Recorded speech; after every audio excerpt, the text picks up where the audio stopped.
of expected to break up sort of at the beginning. We're like, well, long distance isn't going to work. And every time we see each other, we'll be like, well, we're not going to break up this time. And then a couple of years went by, like, all right, I guess this is like really happening.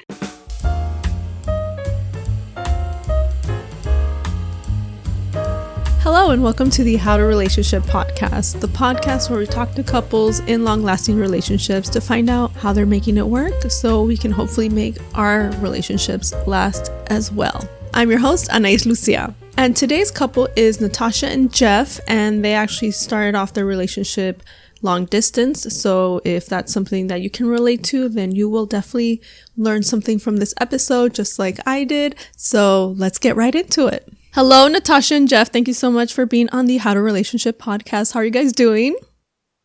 Oh, we're great. It's a nice day out, no rain. It's what you want on a Saturday. Okay, cool. It's very different than how it is. I'm in Florida, so it's raining on and off. It's a little crazy. So before we get started, I always, like to have the couples, just for the audience, let everyone know how long you guys have been together and how long you guys have been married. Sure. We've been together for 11 years and we just celebrated our 5-year wedding anniversary in August.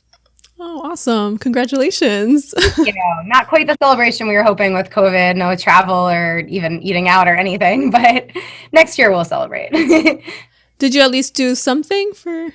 I think we went out to dinner. I think we went to 618 with the baby.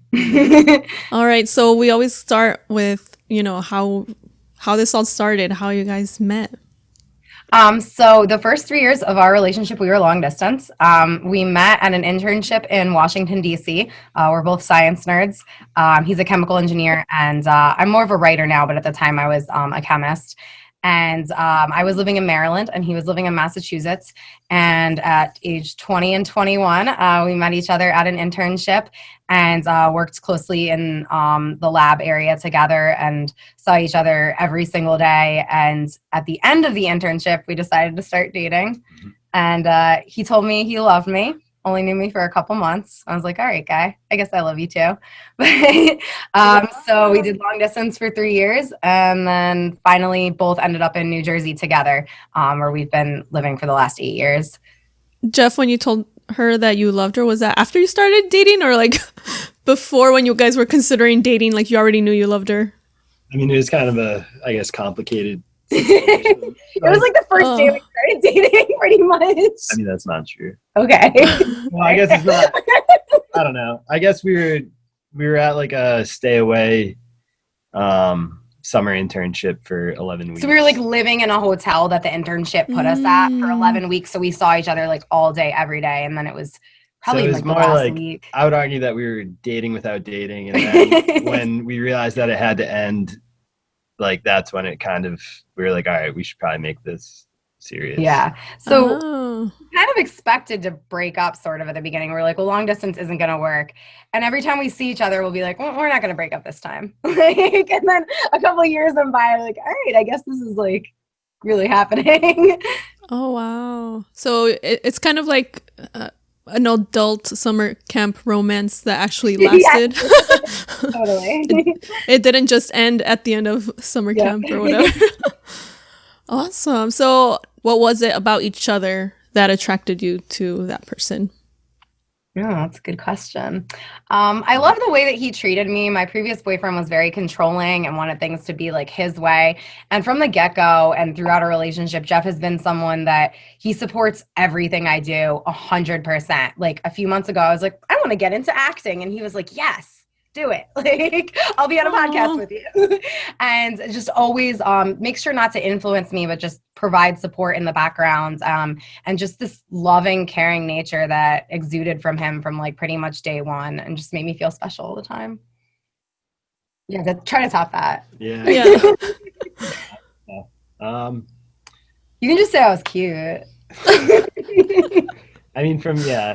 From day one, I was definitely like attracted to her and kind of went to go talk to her. And I don't know, she tackles everything at 100 miles per hour, and it's just really kind of like enlightening and keeps me active and keeps me going. So I guess kind of get go, and she knows she knows what she wants, I guess. And yeah, I don't know. There's a lot to it, I guess. So maybe her drive and her ambition. Yeah. Oh, thanks, babe. Awesome. And what about, since obviously, you were physically attracted, what part, like her smile, her eyes, what kind of caught your eye, or everything, the whole package? Probably the smile.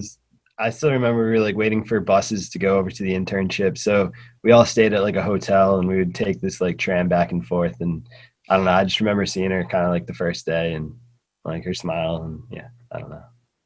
Oh, okay. Smile every day. So now going a little more ahead, when did you know that this was a person you wanted to spend the rest of your life with? Like for each of you, because I don't know if it probably didn't happen at the exact same time. So like, when did that kind of pop into your head? Like, this is my person. I would say probably like around the first year that I was living in New Jersey. So at that point, we'd been together for like a year and a half, and had been doing the driving back and forth. We saw each other pretty much every other weekend for the 3 years that we were long distance, which was like 6-7 hours in the car each way, or a flight for each of us. I think after doing that for about a year and a half, and graduating college and figuring out what I wanted to do with my life, I think that was a big factor of saying, okay, well, I don't want to move farther away from him because I think this is my future. So okay. Geoff? Yeah, and like so for me, so early on in our relationship, I got myself in some trouble. Just not a good situation. She stuck through like by my side the entire time. So I think at the end of that, it was pretty clear. So oh, that's true love right there. Being with each other through thick and thin. Yeah, awesome. I feel like we had a lot of our difficult times at the beginning. So once we were living in the same zip code, things got a little easier. Like, oh, I can see you now. Okay. Have you been in long distance before? And do you think the long distance helped the relationship in a way, or no? So I had been in a long distance relationship right before ours. For part of it, I was dating someone that I went to college with, and I took a semester abroad. And during that semester, he was supposed to visit me and then decided not to. I was sexually assaulted while I was abroad, and I told him about it, and he laughed when I told him the story. He was like a very like old person, and the way he treated me when I was abroad was like, well, you're not here, so like our relationship's kind of on hold. And then going from that to like our relationship, where like it almost didn't feel like we were long distance because we saw each other so much. We talked every day. I had so much support. So like I think having those challenges at the beginning like made our relationship so much stronger, because we got through all this, difficult stuff of not physically being there, but we were able to like mentally connect and, make sure we communicated and build that level of trust that you need to have that like definitely didn't have with like my previous long distance relationship. And I think we're definitely stronger for that difficult entry into our relationship history. And do you think like it helps to kind of appreciate each other more, because you're like, when you would see each other, you would kind of make the most out of the time? Absolutely. Yeah, because you end up having like, I don't know, most days it would be drive like Friday and then have to leave sometime on Sunday. So you really just had like Saturday together. So you didn't make the most of it. Yeah, just like every minute was really important. I remember I have family in Connecticut, and I was visiting family, and I randomly decided to like make the 2-hour drive to go from Connecticut to see him in Massachusetts. And I've like never been that excited. I was like, I'm gonna get to see him. Like, it just made every moment special. And then I think we never really took it for granted. Once we were both in New Jersey, like we were living separately, but about 20 minutes apart, and we would see each other every night. Like it was so special to finally be together. And fortunately, we didn't get sick of each other. So then we knew it was true love. Yeah, it's the key. That's definitely a problem I have. I'll be like, I end up getting sick of the guys. I'm like, please go away from me. Yeah, I totally hear that. Like, what advice? I mean, I've done long distance, but for some people that maybe they like someone, but the distance, like they're like, oh, I don't know if I should even start because of the long distance. Like, what advice would you give them to hopefully make it last? I think if the relationship is real and the feelings are real and you have a connection with someone, the rest will come later. So like it might be really difficult and you both might have to make sacrifices, but if you want to make those sacrifices, then maybe it is the right relationship for you. Especially, you know, if you're in a position where at some point you can leave your job or move and there is hope for the future of eventually being together, I think it's worth it. Okay. Yeah, and being like open-minded about it. I mean, if you're not willing to, you know, we live in New Jersey. If you're not willing to leave like New York City area, then it's probably not going to work.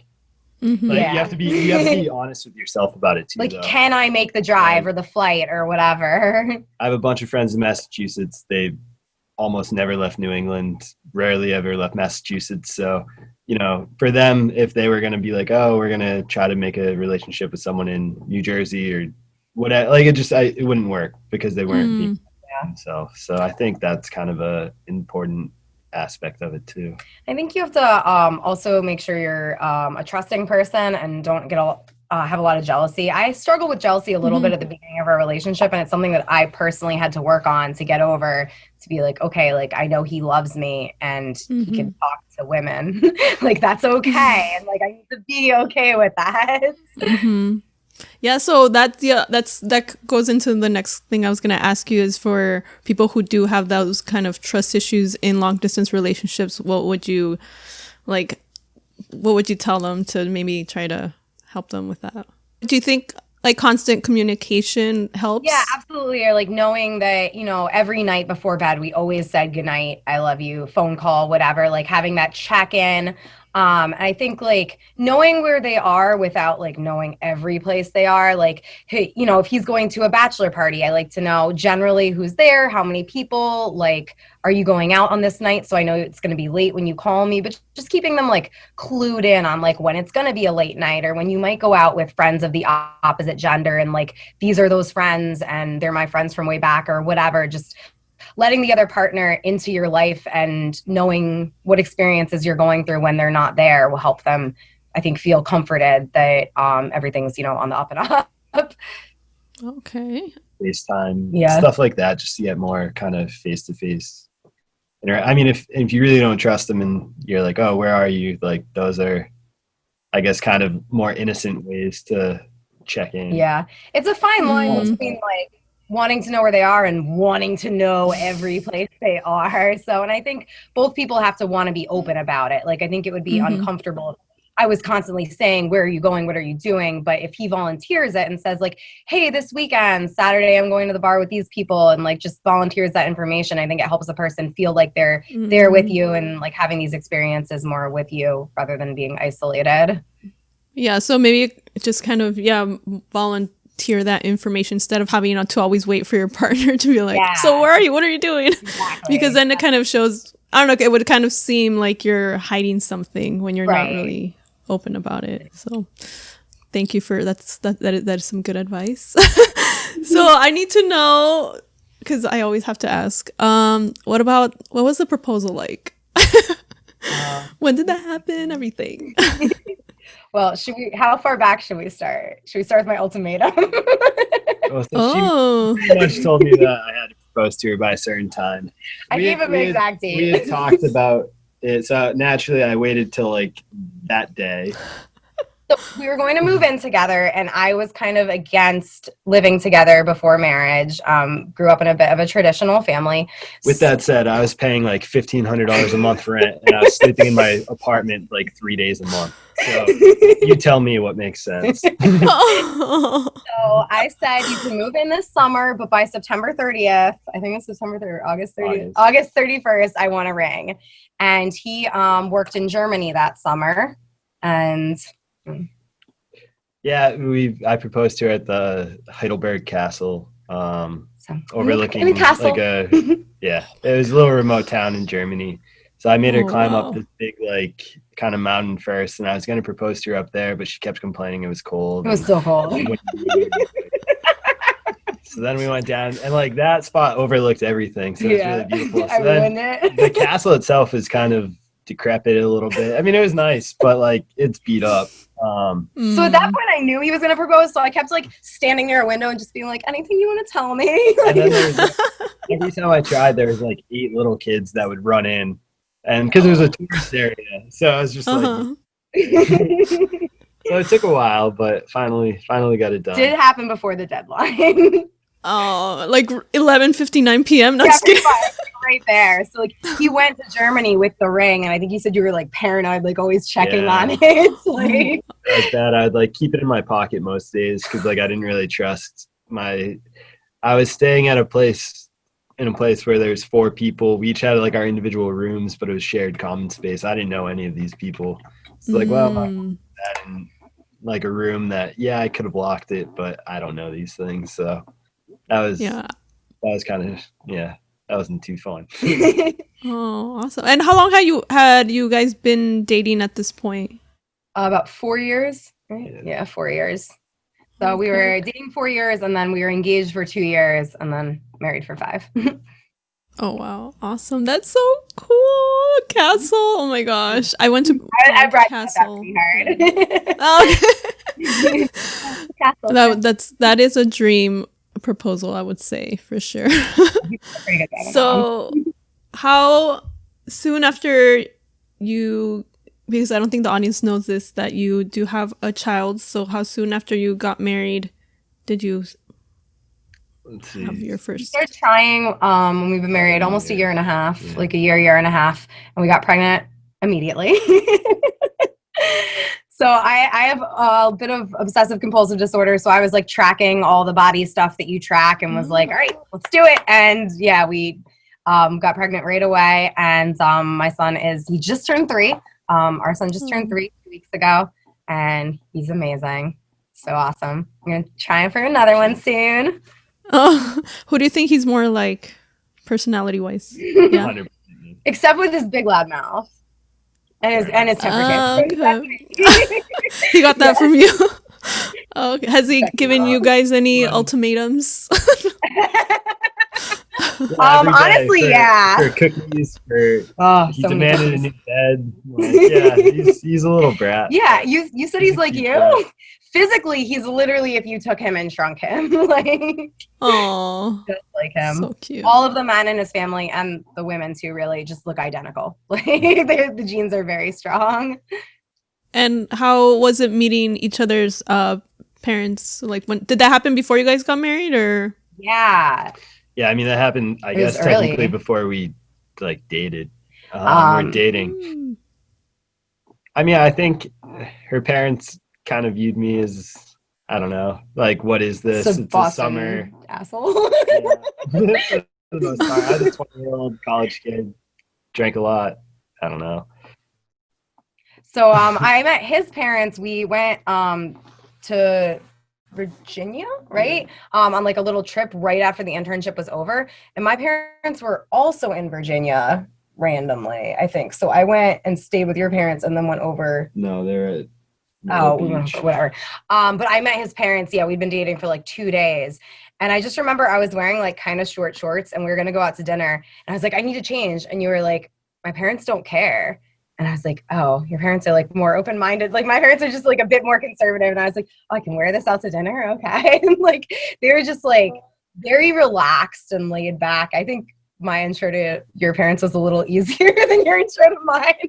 My dad probably had a shotgun like ready to go. Yeah, my parents are very protective.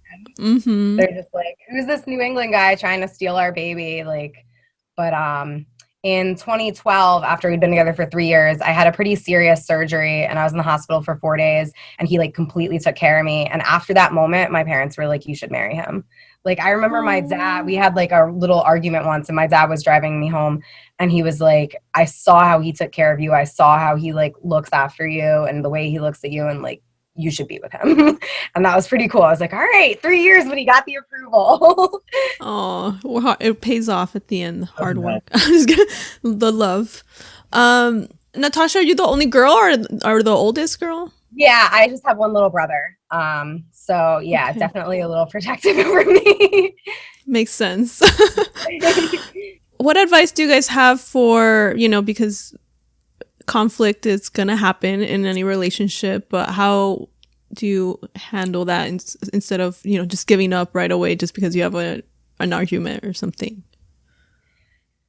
So I think you need to really like look at the relationship as a whole. If you're fighting every single day, it's maybe not the right relationship for you. But if you're fighting about certain things, then maybe you have to take a step back and question, your own views on those items. Like if you're always fighting about finances, say, maybe we both need to like learn more about managing our finances and try to get to like the root of your arguments. Like, are you arguing because you're not compatible, or are you arguing because there's a certain thing that you need to maybe be more open-minded about or more understanding about, and just really get to what the root of your problems are. A lot of our early fights, we were drinking because we were 20 and 21. We were in college, and we would fight a lot when we drank. And like, I remember at one point, I was like, we can't both drink. One of us can drink, but if we both drink, like it's no good. And like that, recognizing that was like really important early on. And it did help when we like recognized that, like, okay, we're mean when we drink and we can't both be mean at the same time. Like, so just, I think getting to the root of like what your issues are, and, not being afraid to seek counseling or even like the help of a friend that's willing to listen and give you both advice. Like it's just, talk things out as much as possible. Okay. But you, Geoff? You can if you want. I know I just like do all the talking. Talk for us. I think that was good though. Like, thank you. Trying to understand what the root cause is always kind of the most critical part of it. And is it just like a superficial argument because you're looking to fight?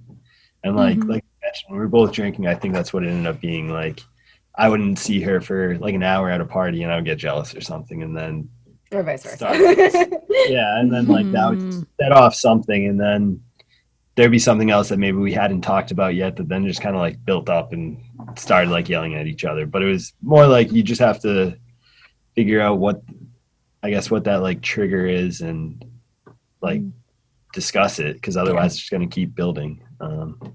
And sometimes if you evaluate those things, you realize the trigger is the person. Like I have friends that are in relationships, and at this point they're just in them because they've been in them for so long. And like my one friend, like they fight about everything because they don't have the same views on anything. And it's just, you have to really be self-aware and aware of the relationship enough to evaluate whether it's the right relationship for you and for the person that you are and you want to be. Like if you need to change completely intrinsically who you are to be with them, then maybe it's not the healthiest relationship to be in. But if you just need to cut back on drinking, like that's manageable. Yeah. Awesome. So what are your favorite qualities about each other? He challenges me so much. He has a brilliant mind, and I always thought I couldn't be with someone super smart because I thought I would feel threatened by it. But I love that we can have like really deep intellectual discussions, and he teaches me things. Like he's broadened my mind a lot about different political issues, and we can talk about scientific topics because we're both kind of like in that space. And just, as I said earlier, just his support and care for me and my son. He just takes such good care of our son, just there for him and me every single day. Aww. Yeah, I mean, definitely something similar. Definitely her brain. And I mean, before having Braden, it was always just someone to challenge me. And I have a very like academic background and kind of career. And I think it's always important to have meaningful conversations, not just talk about, we always end up having some conversation that like will stimulate our minds like every night. And that's something that's definitely important to me. And then since Braden, like she's definitely like the mama bear. Like if anyone says like anything bad about Braden, it's like I'm gonna take care of that person. I don't know. Awesome. That like devotion is awesome. And so sweet. I love it. Okay, so now what is something positive about your partner that you wish other people knew that maybe it's not as obvious, but it's something that you wish more people knew about them? I wish more people knew like what a great conversationalist and just like funny, witty guy he is, because when he's in a new situation with people he doesn't know as well, he's like really quiet and reserved, and I'm like, that's not who he really is. Like, he makes like puns all day and he makes me laugh and smile and contributes so much to the conversation. But when he's like in a new setting or with people he doesn't know well, he can be really reserved. And I think for instance, with my family, when they didn't get his personality early on, he was probably just like a little bit awkward around them and didn't like really show himself. So yeah, he just has a lot to contribute, and more people see that. I guess for Natasha, be more of her like soft side. So she the can be like she can definitely be pretty aggressive at times, like especially with like, so right now at daycare, it's people that hate her. It's like she's calling them out on different policies that they're not following, and like borderline endangering our child. Like, they're not wearing masks when they're supposed to. And just following basic rules, but it's like she's doing it from a protective point of view. And like other people see, and once you get to know her, you realize that. But sometimes it comes across as just like, man, she's trying to someone again. And so sometimes, for people to know that it's really just, more passionate than anything else. She's been the mama bear, protective mama bear. But sometimes it's without the child too, though. We won't just narrow it to that. I will admit that. So basically, we're all multifaceted people, and people have different sides. So get to know each other, get to know people. How has your partner helped you grow in some way? I think Geoff really helps me to tune out other people's influences on my life and what I want to do with my life. An example is I went to Princeton for grad school for 1 year, and I hated it, and I did not like being in the lab, and it was like a 5 to 6 year program, and I was like, I can't stand doing this the rest of my life. Every single person I turned to for advice was like, you're at Princeton, you can't leave. Like, what are you going to go leave and do? Stay there. And Geoff was the only person that was like, you need to do what's right for you, and you need to follow what you know is right. And I've always been someone that bases a lot of decisions on what society thinks of me and what other people think of me. So to have this influence to say like, just do what you want to do. And in so many decisions in my life, he's been that person to say, no, tune out all that. I'm not going to even give you my opinion because I don't want you to listen to someone else's opinion. I want you to follow your heart. And like, it's been like life-changing in so many different ways. I'm like going to cry. Oh, yeah. That's awesome. Yeah. Yeah, I guess for me, like Natasha kind of alluded to, like I am pretty quiet around people I don't know, and a bit introverted in that regard until I get to like know people.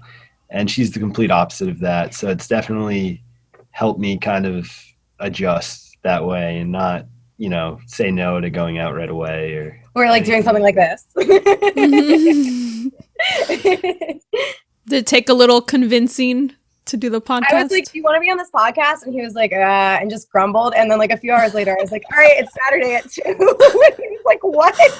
Fine.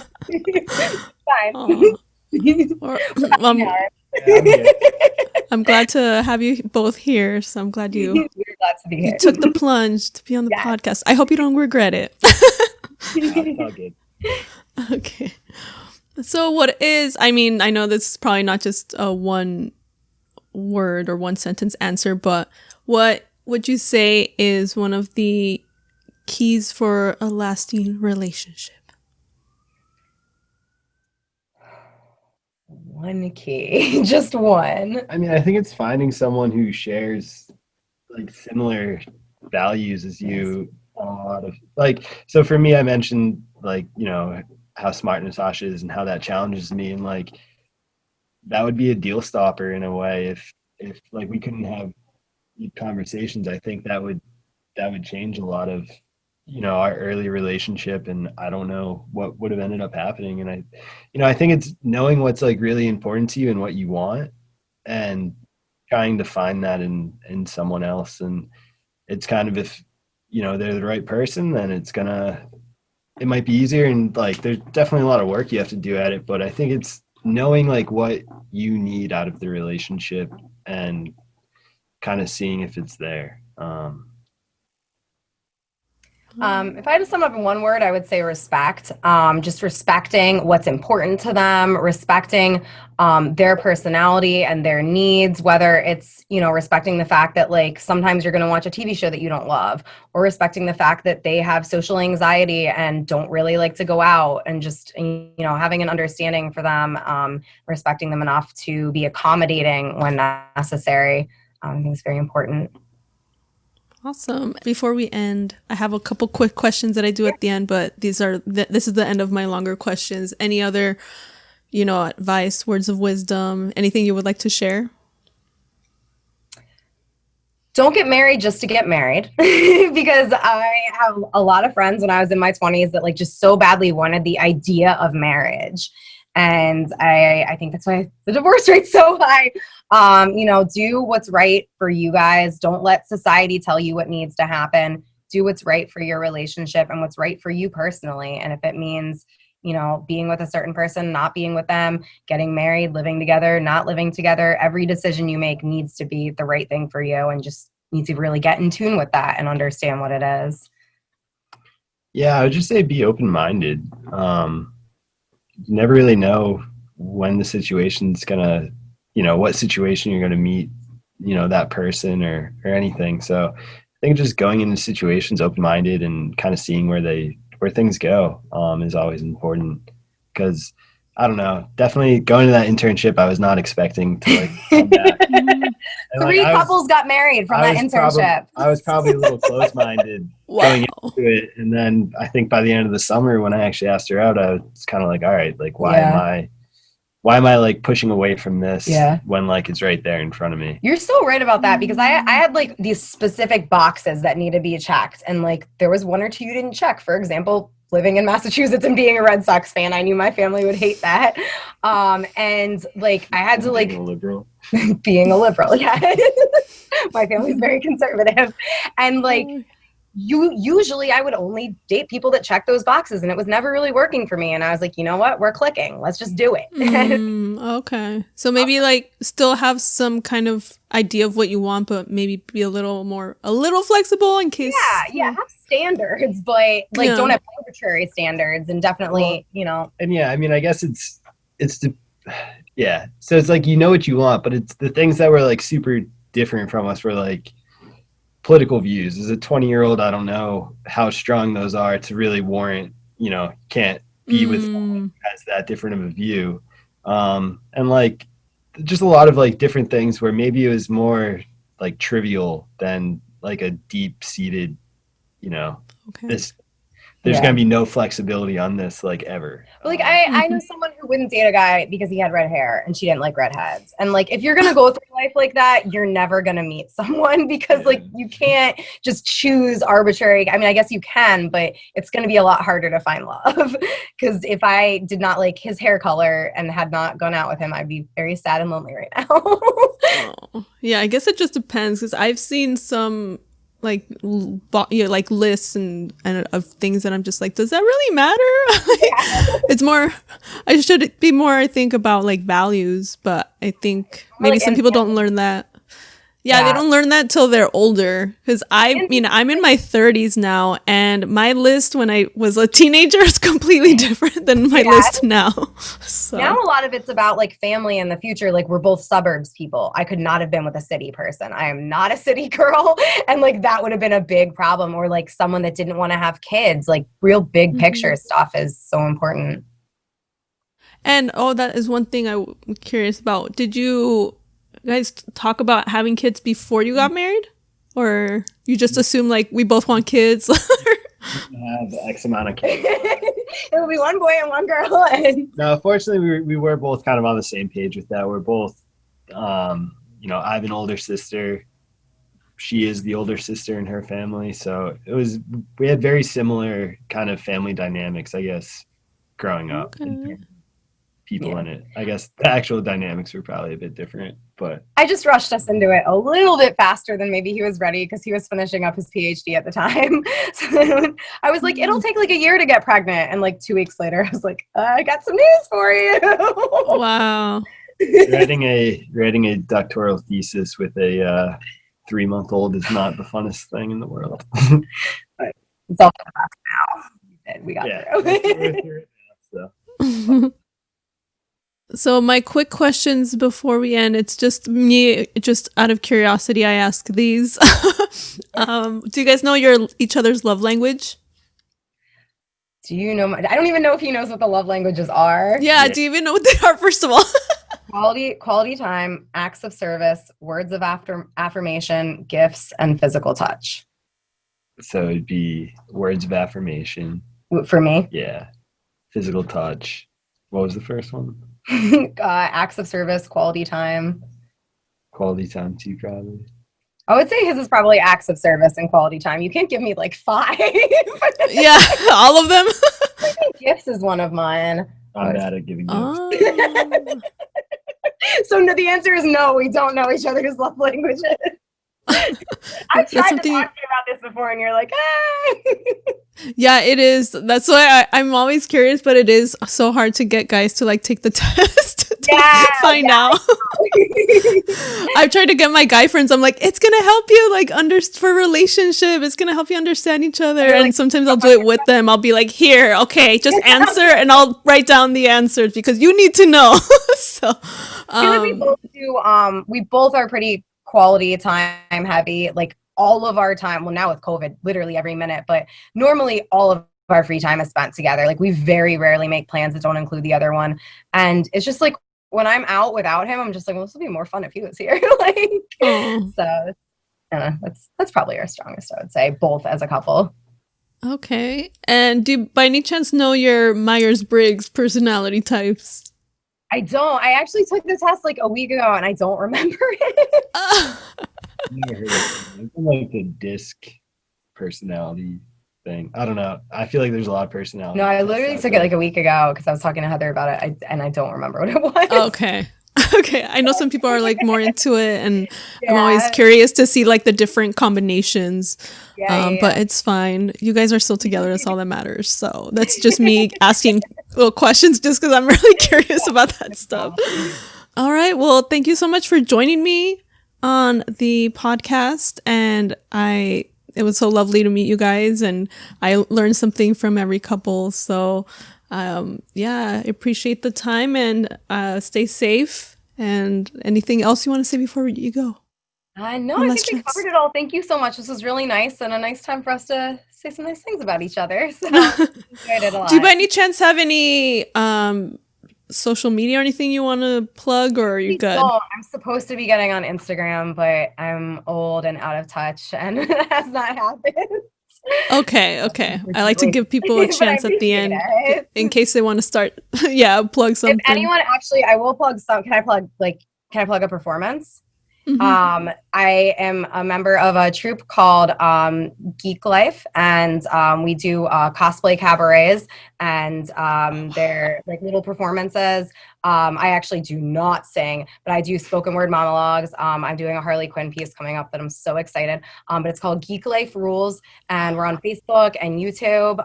We have a live stream on Wednesday night, but people can watch it later, the pre-recorded. So Geek Life Rules. Look for my face. Oh, awesome.